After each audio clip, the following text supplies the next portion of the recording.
शिवाय। आप सभी का स्वागत है हमारे YouTube चैनल पर। आप सभी का दिन शुभ और मंगलमय हो। भगवान शिव और माता पार्वती की कृपा आप सभी पर सदैव बनी रहे। आज शनि प्रदोष व्रत कथा हम लोग सुनेंगे। शनि भगवान की कृपा प्राप्त करने के लिए शनि प्रदोष व्रत की कथा अवश्य सुने। हिंदू धर्म में शनि प्रदोष व्रत का बहुत अधिक महत्व होता है। इस व्रत के शनिवार के दिन पड़ने के कारण शनि देव को समर्पित होता है। ऐसी मान्यता है कि प्रदोष काल में शनि देव की पूजा करने से शनि दोष से मुक्ति मिलती है और जीवन में सुख समृद्धि आती है और जीवन में किसी प्रकार कोई कष्ट नहीं आता है। प्रदोष काल में शनि देव की पूजा सूर्यास्त के बाद की जाती है। शनि प्रदोष व्रत से जुड़ी कई कथाएं हैं।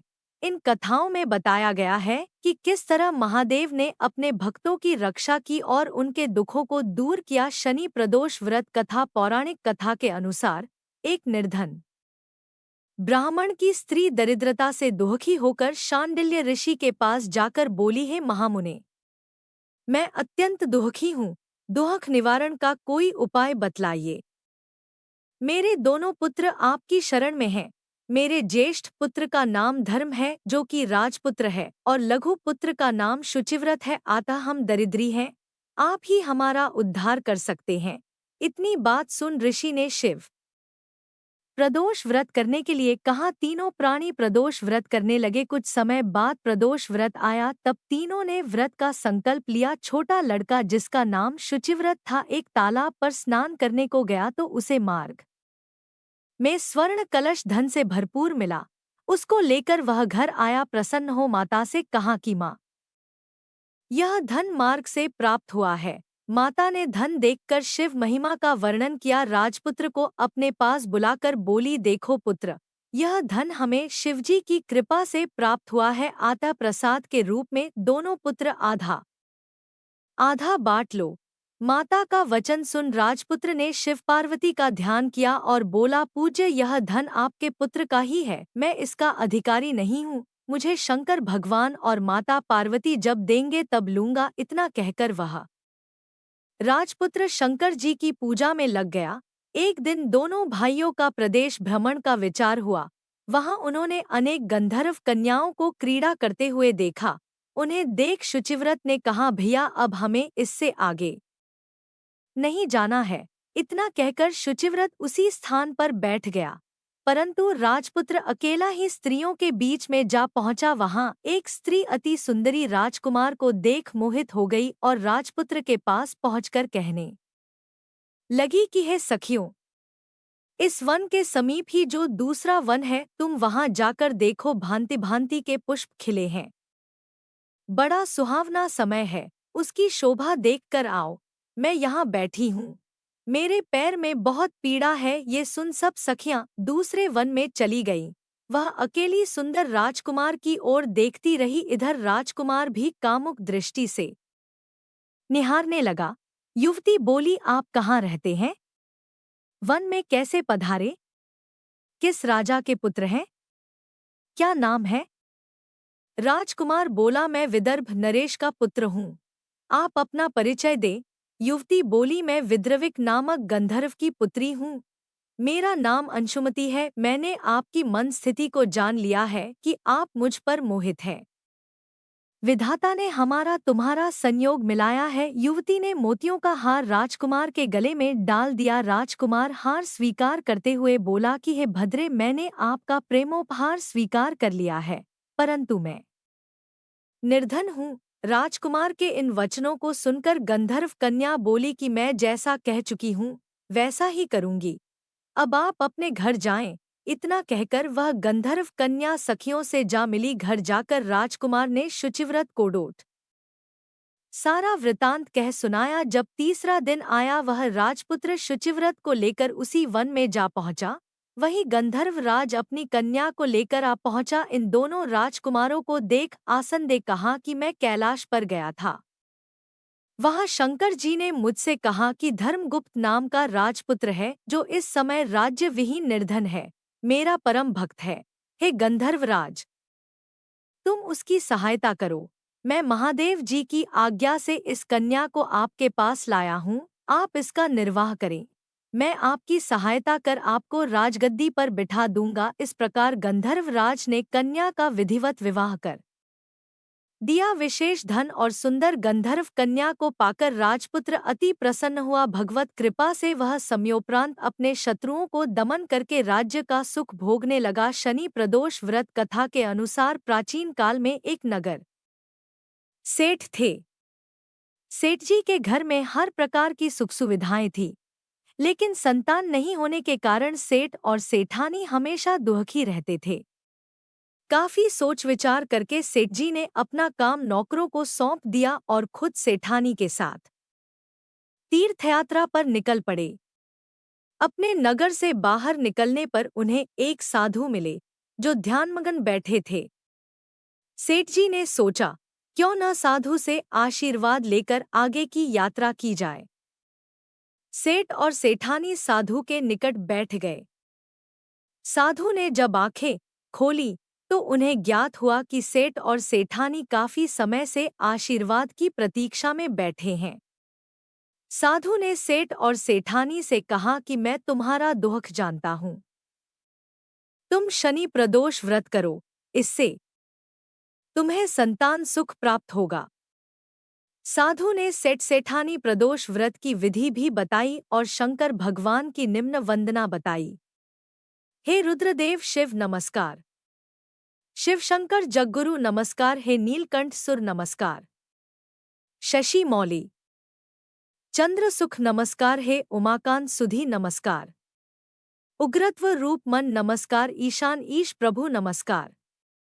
विश्वेश्वर प्रभु शिव नमस्कार। दोनों साधु से आशीर्वाद लेकर तीर्थयात्रा के लिए आगे चल पड़े। तीर्थयात्रा से लौटने के बाद सेठ और सेठानी ने मिलकर शनि प्रदोष व्रत किया, जिसके प्रभाव से उनके घर एक सुंदर पुत्र का जन्म हुआ और खुशियों से उनका जीवन भर गया। अब हम लोग शिव चालीसा भगवान शिव जी की आरती को सुनेंगे। श्री गणेश गिरिजा सुवन मंगल मूल सुजान कहत अयोध्यादास तुम देहु अभय वरदान। जय गिरिजापति दीन दयाला सदा करत संतन प्रतिपाला। भाल चंद्रमा सोहत नीके कानन कुंडल नागफनी के अंग गौर शिरगंग बहाए। मुंडमाल तन छार लगाए वस्त्र खाल बाघंबर सोहे। छवि को देख नाग मुनि मोहे मैना मातु की वै दुलारी। बाम अंग सोहत छवि न्यारी कर त्रिशूल सोहत छवि भारी। करत सदा शत्रुन क्षयकारी नंदी गणेश सोहै। तह कैसे सागर मध्य कमल है जैसे कार्तिक श्याम और गणराऊ। या छवि को कही जात न काऊ देवन जभी जाए पुकारा। तभी दुख प्रभु आप निवारा किया उपद्रव तारक भारी। देवन सब मिली तुम्ही जोहारी तुरत षडानन आप। पठायो लवनिमेष मह मारी गिरायो आप जलंधर असुर संहारा। सुयश तुम्हार विदित संसारा त्रिपुरासुर सन युद्ध मचाई।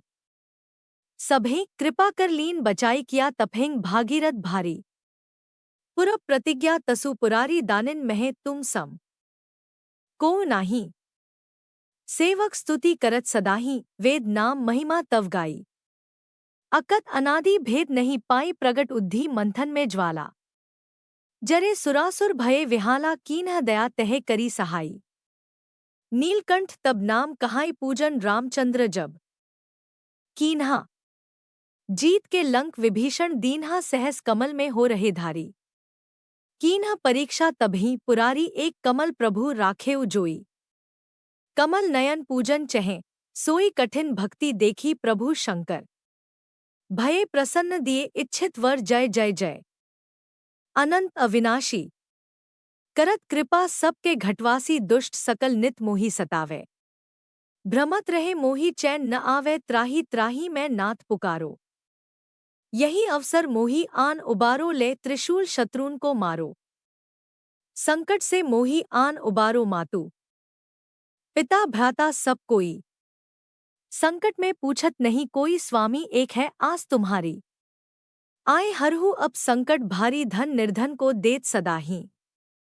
जो कोई जांचे वो फल पाही अस्तुति के ही विधि करों तुम्हारी। क्षमहु नाथ अब चूक हमारी शंकर हो संकट के नाशन। मंगल कारण विघ्न विनाशन योगी यति मुनि ध्यान लगावे। नारद शारद शीश नवावे नमो नमो जय नमो शिवाय। सुर ब्रह्मादिक पार न पाए जो यह पाठ करे मन लाई। ता पार होत है शंभु सहाई। निया जो कोई हो अधिकारी। पाठ करे सो पावन हारी पुत्रहीन कर इच्छा कोई। निश्चय शिव प्रसाद तेहि होई पंडित त्रयोदशी को लावे। ध्यान पूर्वक होम करावे त्रयोदशी व्रत करे हमेशा। तन नहीं ताके रहे कलेशा। धूप दीप नैवेद्य चढ़ावे। शंकर सम्मुख पाठ सुनावे जन्म जन्म के पाप नसावे। अंतवास शिवपुर में पावे कहे अयोध्या आस तुम्हारी। जानी सकल दुहक हरहु हमारी नित्य नेम कर प्रातः ही पाठ करो चालीसा। तुम मेरी मनोकामना पूर्ण करो जगदीश मकसर छठी हेमंत तू संवत 64 जान। अस्तुति चालीसा शिव ही पूर्ण कीन कल्याण जय शिव ओंकारा जय शिव ओंकारा। ब्रह्मा विष्णु सदा शिव अर्धांगी धारा जय शिव ओंकारा एकानन।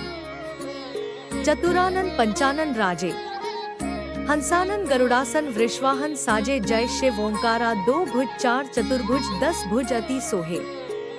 त्रिगुण रूप निर्खता त्रिभुवन जन मोहे जय शिव ओंकारा। अक्षमाला बनमाला रुंडमाला धारी चंदन मृगमत सोहे भाले शशिधारी जय शिव ओंकारा। श्वेतांबर पीतांबर बाघंबर अंगे संकादिक गरुणादिक भूतादिक संगे जय शिव ओंकारा। करके मध्य कमंडलु चक्र त्रिशूल धरता जग करता जग भरता जग संहार करता जय शिव ओंकारा। ब्रह्मा विष्णु सदाशिव जानत अविवेका। प्रणवाक्षर मध्य ये तीनों एका जय शिव ओंकारा। काशी में विश्वनाथ विराजत नंदी ब्रह्मचारी। नित उठी भोग लगावत महिमा अति भारी जय शिव ओंकारा। त्रिगुण शिवजी की आरती जो कोई नर गावे। कहत शिवानंद स्वामी मनवांछित फल पावे जय शिव ओंकारा जय शिव ओंकारा जय शिव ओंकारा। ब्रह्मा विष्णु सदाशिव अर्धांगी धारा जय शिव ओंकारा। यदि आपको यह कथा प्रेरणादायक लगी तो इसे अपने परिवार और मित्रों के साथ साझा करें। वीडियो को लाइक सब्सक्राइब शेयर करें। कमेंट बॉक्स में हर हर महादेव ओम नमः शिवाय अवश्य लिखें।